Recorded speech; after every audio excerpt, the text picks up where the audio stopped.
from the Faulkner County Library, and I am here this week with another Taste Test Kitchen at Home. This week, we are going to learn the steps of how to make pudding, which you can then use to make some parfait pudding cups. And today, we're going to make chocolate pudding, which there aren't very many steps that are different to make vanilla pudding. So if you want to experiment with these recipes at home and make vanilla pudding or chocolate pudding, you are welcome to do that. In addition, I am going to top my chocolate pudding with strawberries. But when we get ready to plate our food, we'll talk about some different ideas that you can have to make a parfait pudding cup and kind of the extra toppings that you can add on to your recipe. So before you get started, as usual, make sure you have clean hands and a clean work surface. So I have washed my hands and made sure that my surface was clean. And you want to make sure and look over your recipe really carefully. So we are using the Pioneer Woman's chocolate pudding recipe, which is linked in the description below. So look over your recipe, see your ingredients. So this week we are going to be using 2 large egg yolks, and we'll talk about how to use egg yolks. And this might be a step that might be a little tricky and you might need a little bit of help with, but that is a-okay. We're also going to be using cornstarch, whole milk. Make sure again that you don't use expired milk. We're going to use sugar, unsweetened cocoa powder if you want chocolate pudding, salt, and either chocolate extract or vanilla extract. And today we will be using vanilla extract. And if you can, the recipe has asked that we please use pure vanilla. So if you can use pure vanilla, that is what is recommended, or chocolate extract. So once you have all of your ingredients, we are then going to get the materials that you'll be using. And today, we're going to be using mostly the stove. We don't have to put anything in the oven this week. And so you want a pot that you can cook things with on the stove. And then you're going to want a couple of mixing bowls, mixing spoons, and a whisk. The first step of our recipe is to get the 2 egg yolks that we will be using. So previously when we have used eggs in recipes, we've just cracked the egg and used the entire thing. This one is a little bit different. It's a little bit trickier, but we are just going to use the egg yolk. We don't want the egg whites. So what we're going to do is we're going to crack our egg on our bowl, and we're going to carefully, very carefully, crack the eggshell in half. So we have 2 halves. We're then going to just pour our egg yolk from half to half until we get some of those egg whites out. And our egg yolk is a little bit thick, and that is perfectly fine. But we're just going to, a couple of times, shift back and forth. I'm going to do that one more time. And now I'm going to add our egg yolk only to a separate bowl. And we are done with our egg whites. We can clean our hands at this point. And remember, after you touch or use raw egg, you're probably going to want to go ahead and wash your hands again. Okay, so once we have the egg yolks separated and you have washed your hands, we're just going to go ahead and whisk the egg yolks for about a minute. And we are looking for them to be light yellow and increase in volume. Okay, once you have gotten your egg yolks whipped, we're ready to move on to the next part, which is to whisk in the cornstarch and about 1/4 cups of milk. So in our recipe, it calls for 2 cups of milk divided. So that means that overall, we're going to use 2 cups, but we're not at any point going to add 2 cups all at once. We're going to add the milk in smaller increments. So we're going to start with 1/4 cup of milk and then 2 tablespoons of cornstarch. And this is going to help thicken our pudding. 1 tablespoon of cornstarch. I'm going to go ahead and whip that before I add the milk. Actually, I'm going to add the milk so it's not too thick.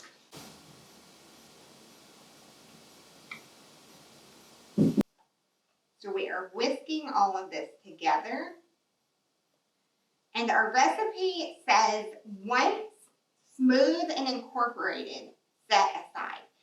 So what incorporated means is basically just mixed together. So we are looking for everything to be mixed together. So like right now, I can see a little bit of cornstarch kind of at the top that are not mixed in. So I'm going to keep mixing.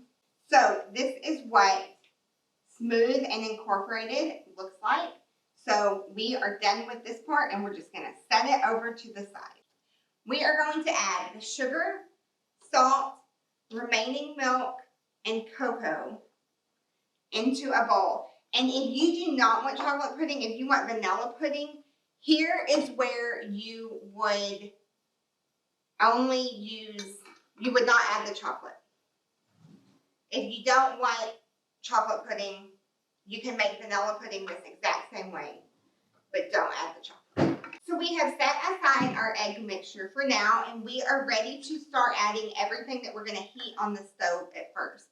So we are going to add the sugar, and we need a half a cup of sugar.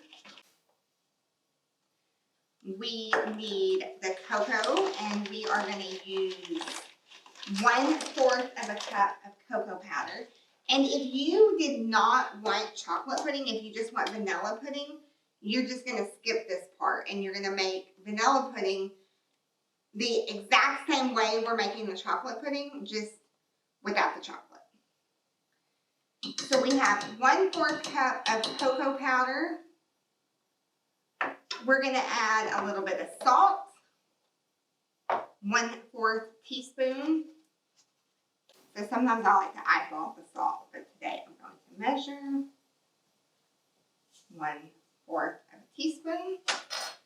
And then our extra milk. So you should have about 1 3/4 cups of milk added.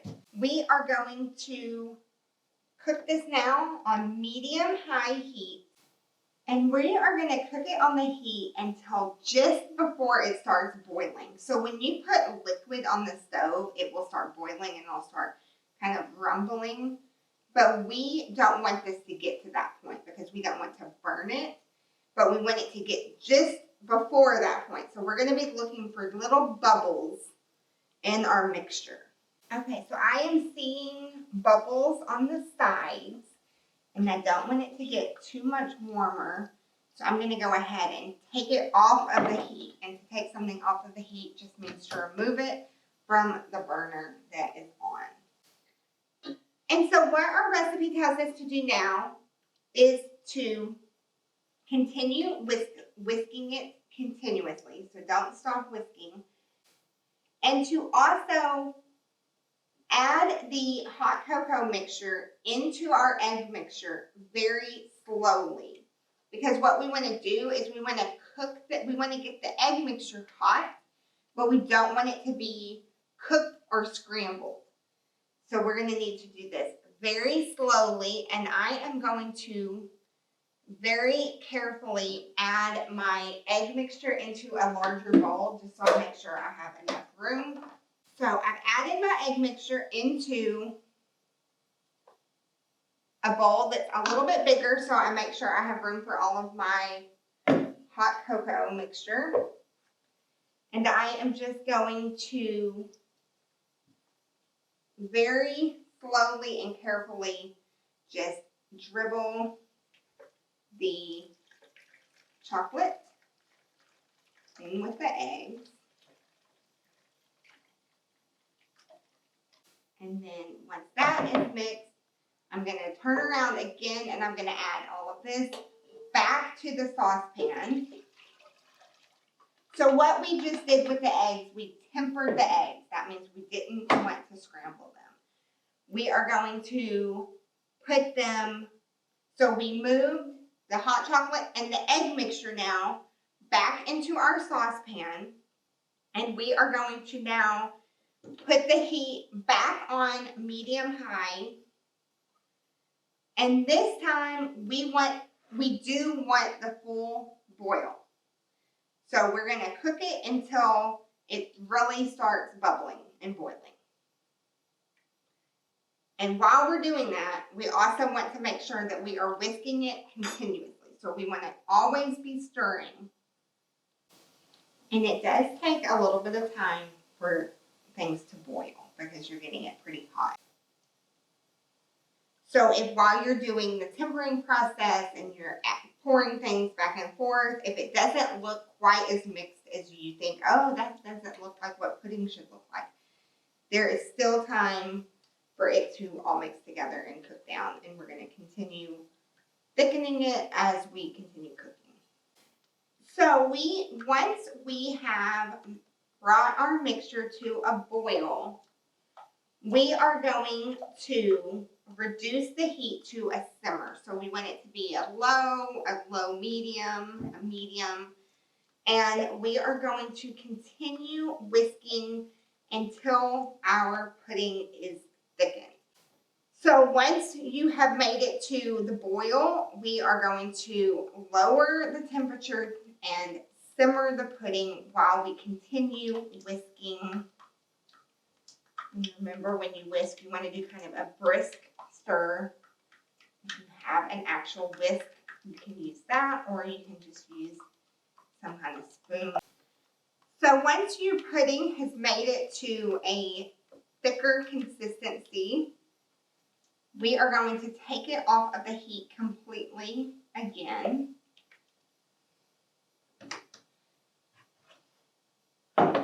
And we are going to add our vanilla extract. And remember, if you are using vanilla extract, to try and use pure vanilla. That's going to give you a better result. If you would like, also, you can use chocolate extract. I will be using vanilla, but you are welcome to use chocolate or vanilla extract. And that is how you cook pudding. Some serving suggestions. You can eat just a bowl of pudding, like if you've ever had one of those snack pack puddings. You can have it with your lunch or as an after-school snack. You can also make a parfait pudding cup, and that is what we're going to attempt to do today. If you happen to make chocolate and vanilla pudding, you can kind of layer, and you can have a layered pudding. You can also add a variety of toppings to your pudding. So if you wanted to add coconut flakes or granola or chocolate chips or any kind of fruit, raspberries, blueberries, strawberries, I am going to chop up some strawberries to add to garnish mine. And so I'm just going to chop up some strawberry pieces. So I've got my strawberries cut and I am ready to dish up the pudding. If you want to do more of a layered, you can also use Cool Whip to kind of go in between your layers. If you wanted to do a layer and you want it to look really nice, I suggest using clear glasses or bowls if possible. If not, use whatever you have available. And you can there are a couple of options. You can eat your pudding immediately when it's warm. You can also put it in a bowl and you can chill it for a little while, and that is going to help make sure that it thickens even more. And I do want to give some advice on if you're going to put it in the fridge. You want to put it in a bowl and then cover it up with plastic and make sure that the plastic is actually touching the pudding, because otherwise you might get kind of a film on the top and you don't necessarily want a film. So I'm just dishing a little bit up into my serving bowl. And then I want to add my little strawberry heart and some of my strawberry slices. Kind of make it just a tiny bit fancy. And this is my chocolate pudding. And remember, you can use whatever types of toppings you would like. Chocolate chips, granola, no topping, whipped cream, ice cream maybe even. Go wild, do whatever you want. Thank y'all so much for joining me for this month's Taste Test Kitchen at Home. I hope that you all enjoyed making either chocolate pudding or vanilla pudding, or if you experimented with any other flavors, I hope that you had a good time with that. Just to show off, this is what my final product looks like. Thank you so much for joining me. And make sure that you follow Faulkner County Library Youth Services for additional programming information, and also Faulkner County Library YouTube for additional videos like this. See you next month.